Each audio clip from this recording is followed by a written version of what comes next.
Okay, so hello everyone. My name is Anna, and I'm going to talk about research software review as part of the publication process. So first, why code? Why review research code? Why do we want to enable that? So having re-executable research code is necessary for research verification. It is also critical for reproducibility. And of course, making the code better and cleaner, it enhances transparency of research, and we are able to understand the research process better. And also it facilitates reuse and building upon previous results in the future. So these are some of the reasons why we want to enable review of research code. So in particular, in this presentation, we are going to talk about the process of when researchers have completed a study and they publish their research data in code to data or software repository. And the code reviewers will be journals or institutes, or even the data code repositories themselves will have staff who are going to want to review these submissions and the code. So then in the presentation, we are going to ask the question, what can repositories do to facilitate the code review process? All right. So in particular, I work with the Harvard Dataverse Research Repository. And here are some examples of research code from Harvard Dataverse. So here we have two examples of code files, and they look fine. They look well formatted. You would need to think a little bit to understand what's happening, but they look fine. However, we also have examples of code files that look something like this, like a wall of text. So obviously, code review could improve that. In addition, when we want to re-execute this code, turns out that this code is mostly fails when re-executed out of the box. So even with pre-installation of used libraries. So here I cite two studies that I've done with Python and R using the research code from Harvard Dataverse. And ultimately we see that it is hard to re-execute old code. However, many common code errors can be avoided. And in particular, we see that journals with stricter data policies have higher rates of re-executable code. So in particular, we have journals, these ones over here, so political analysis, AJPS, PSRM, that have policies that require some research review or verification of research, meaning that they have some code review and also the highest re-execution rates for code re-execution out of the box. All right. So, okay, so these are some examples of research code. But then when we talk about code review, you might think, okay, isn't this a solved problem in industry? People review code all the time. So can you compare these two? So here are some reasons why research code is inherently different from industry code. So in the industry, so we have development teams who use advanced tools to facilitate code review, such as continuous integration, containers, and so on. Whereas on the other hand, in academia, in most cases, students and early career researchers write research code. And sometimes they're completely new to programming, so they don't know these tools. They don't know that they cannot use it. Also, we see that when it comes to code review, so it's quite different, as in volunteers review research code, and there are people who are often seeing it for the first time. While in industry, development team members who are already familiar with the software review new or small code contributions. We also understand that lifetime of research code is less than industry code. So there are less incentives to keep it clean. So these are kind of why the review process of research code and industry code is also different. So, sorry, Anna, can you elaborate on the last point? What do you mean that a lifetime of research code is less than industry code? I do not understand that. So, for example, when I conduct an analysis that you might see now, so that code is meant to run and to be executable maybe for a year or maybe for 2 or 3 years, however long my, say, funding is or my analysis or study is. Whereas when we have industry code or even just like an application code that is maybe monetized or something, that application will need to last much longer, right? Does that make sense? So a lifetime in a sense that the research process lasts for maybe 2 or 3 years, whereas on the other hand side, applications like phone applications or, or packages or something will last for several years, and therefore we'll also have maintainers who will keep the code alive and clean for many more years than in academia. Does that answer your question? Okay, that's good. Okay, so of course there are some efforts that recognize research software as legitimate research output, and that one of the efforts is called the Journal of Open Source Software. And here are kind of like the excellent examples of how the research software is reviewed. So I conducted a small analysis on the comments, because all the reviews and the signing reviewers and the review of software is happening in GitHub issue comments. So here you can see an example on the right-hand side. So I was thinking that this can be actually quite telling of how the code is reviewed. So are people frustrated? Are people happy with review? So let's see what I found out. So I retrieved around 1,000 closed and open issues. So these are paper submission and review containing over 25,000 comments. So the first thing I saw is that the review time is maybe 3 to 4 months. So both including pre-review stage and the review stage, which is, from my experience in academia and opinion, is not that bad. So 3 to 4 months of review process is not that bad, especially when it comes to reviewing software that has like a lot of scripts or something that really needs to run, that needs some additional dependencies to run. We can also see that the review process can be quite long. So here, the average number of comments per issue is around 70. So that's quite long, though not all comments are the review process. As I said, the assigning reviewers and also bot contributions are happening in the GitHub issues also. So then I was thinking, can I somehow detect the mood of these comments? How reviewers feel about reviewing software? That was my next question. So I done a basic NLP analysis of the content of the comments in completed submissions. And of course, here I actually excluded the bot comments. And interestingly, the sentiment seems mostly positive. So most of the comments had some positive sentiment, and some had negative. And here are examples of the comments with most positive, the highest positive score, and the comments with highest negative score.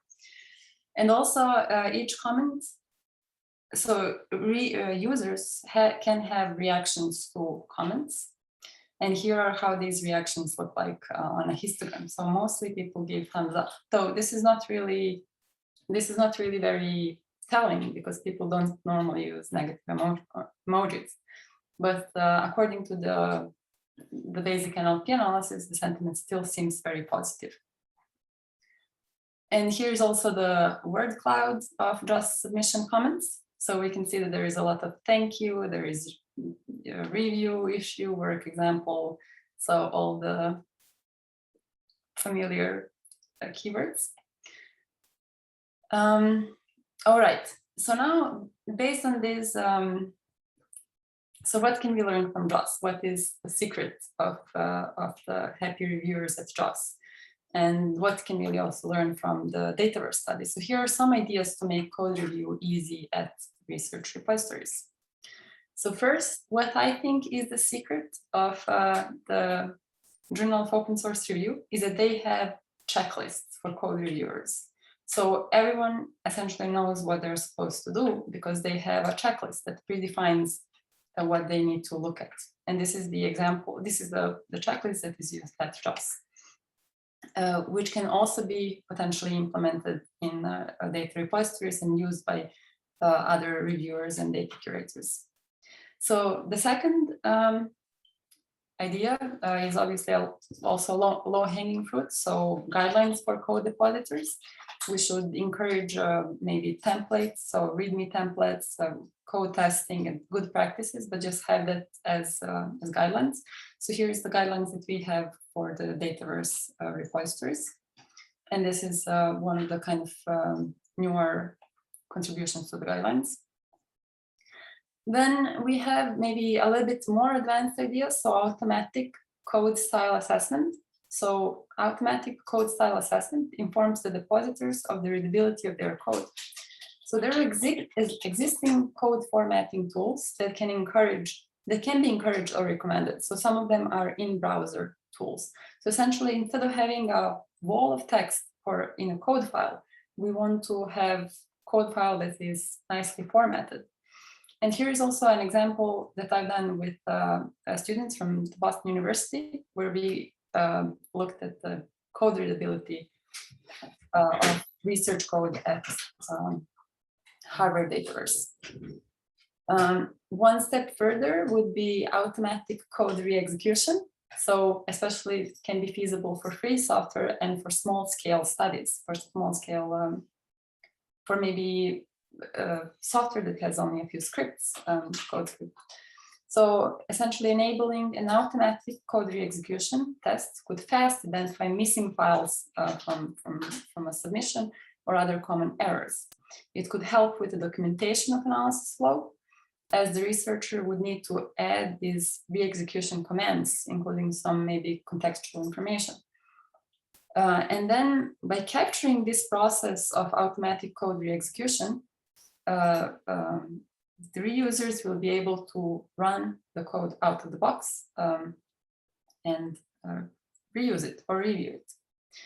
And finally, I have this kind of like bonus idea that we can maybe also discuss. So it is walk me through your code video. So essentially, I think that media files are becoming more common maybe as part of the publication process. So here we have an example of a video summary of an article. So with Harvard Data Science Review, here is a video abstract. So I think that maybe creating a video presentation of code would be helpful. It could take a few hours for its creator, but probably save twice as much time for each code reviewer and reuser. And especially now when we have Zoom, this is quite easy.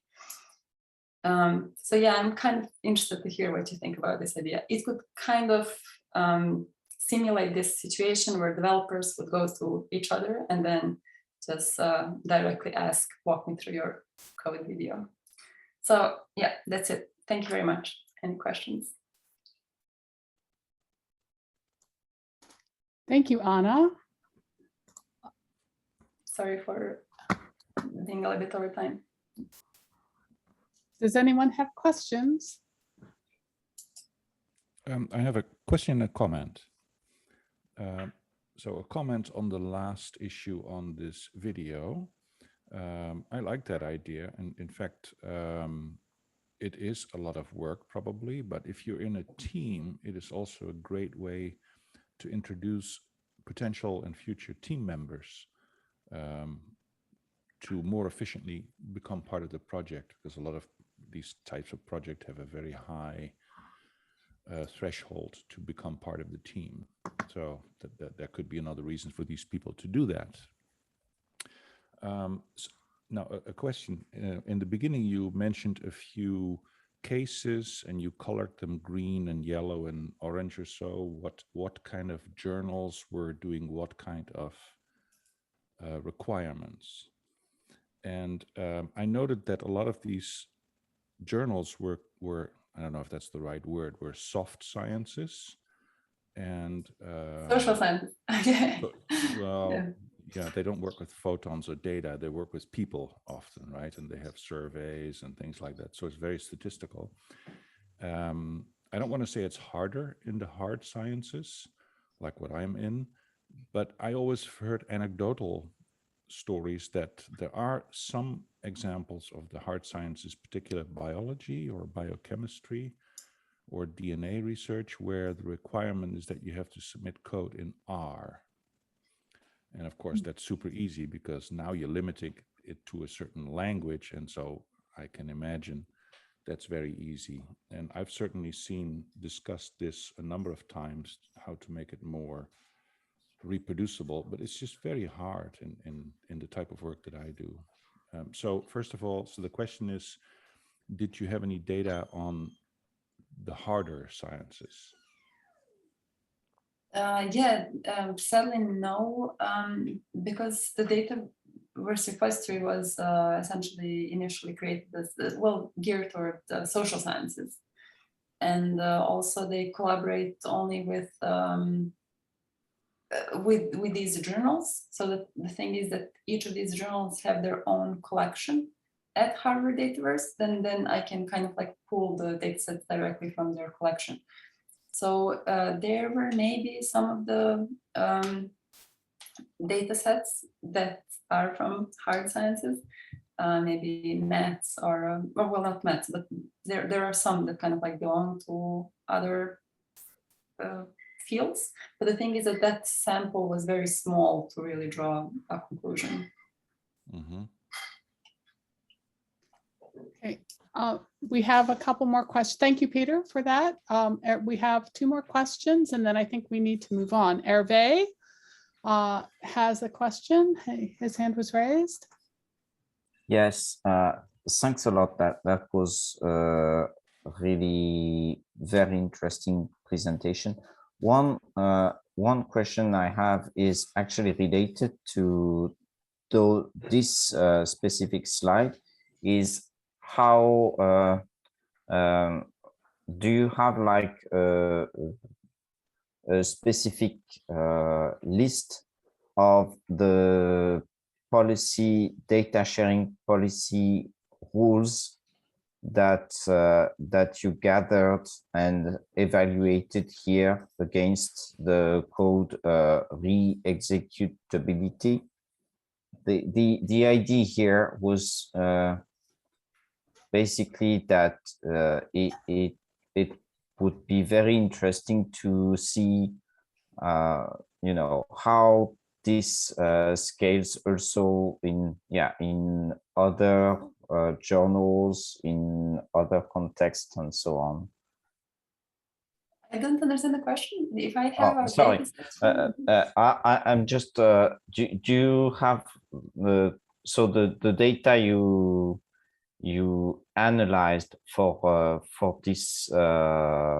this study, do you have compiled the data sharing policy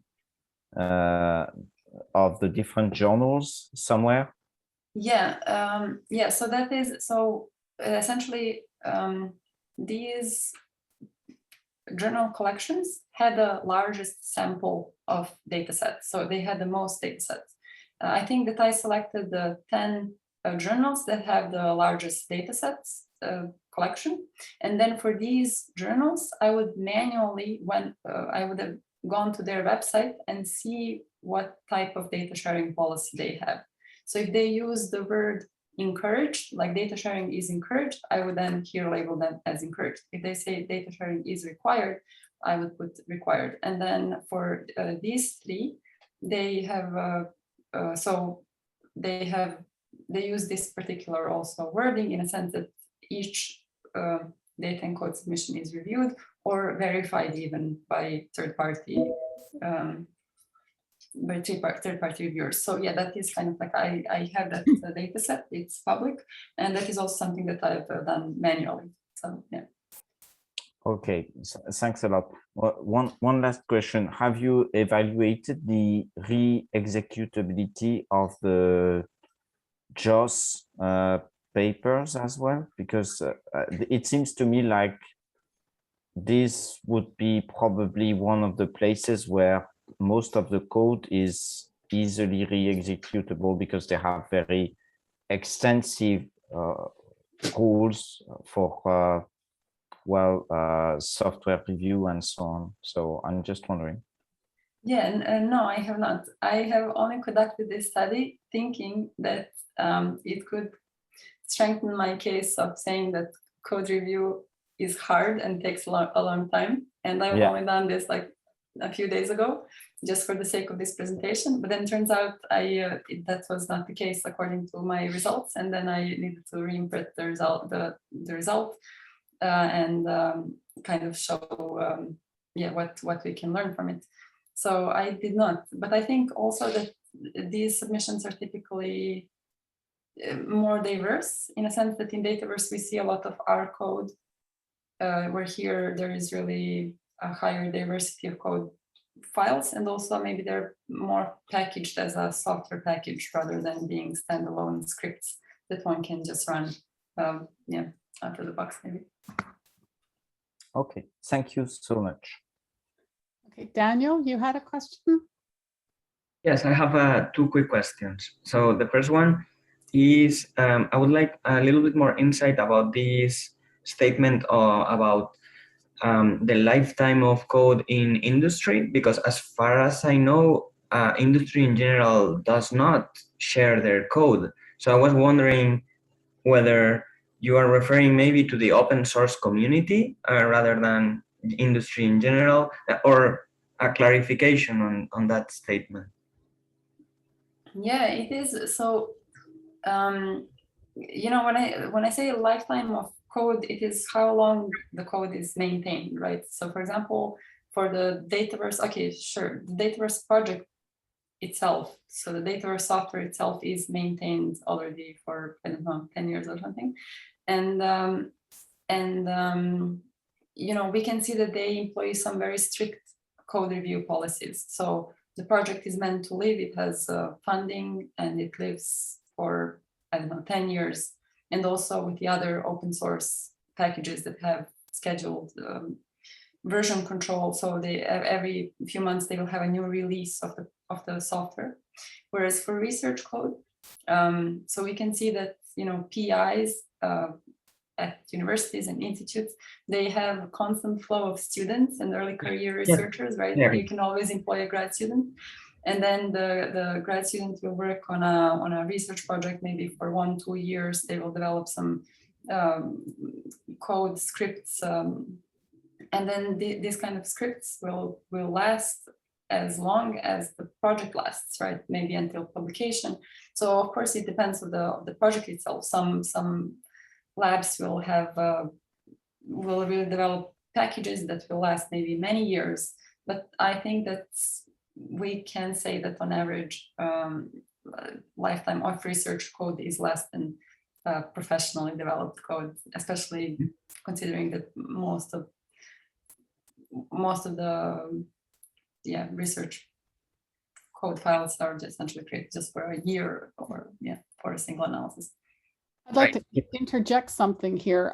Coming from having worked in government for the Central Bank of the US, for example, and before that in private industries, you know, when we worked on code, we wrote a lot of code for running grocery stores when I worked for the grocery industry, for doing different analyses, for running processes, and code review was always part of that. So it's not just monetized code, it's internal code that industry is writing to do its own work. And that definitely longevity is key. So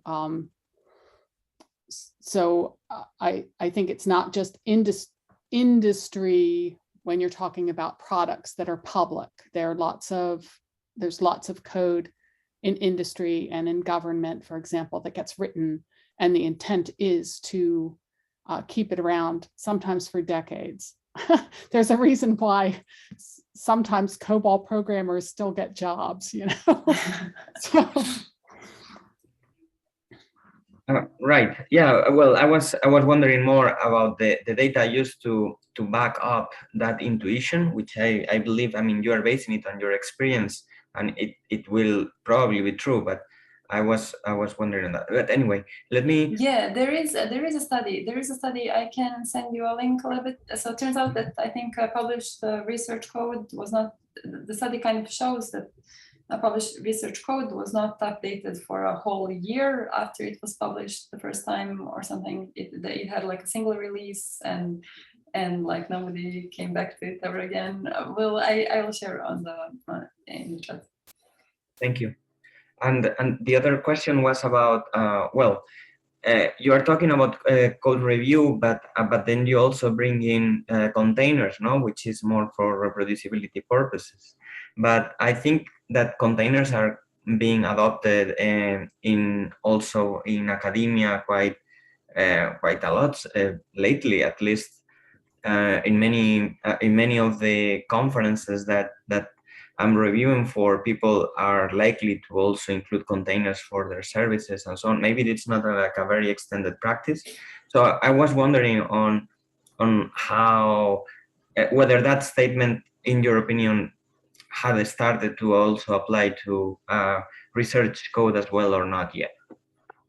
Yeah, I mean, things are definitely changing, and I think now we have more and more workshops on reproducibility, on good practices. We have more publications, more research. So I think definitely things are happening fast, and and you know, ultimately it will depend on the lab, on the researcher. Probably bigger labs will have better practices, more code, and will use containers and better tools, while smaller projects will not. But then I in my opinion, things are definitely changing for better, I think. Thank you very much. Thanks, Anna, for your presentation, and for people for asking questions. We need to move on, so I'm going to stop recording now.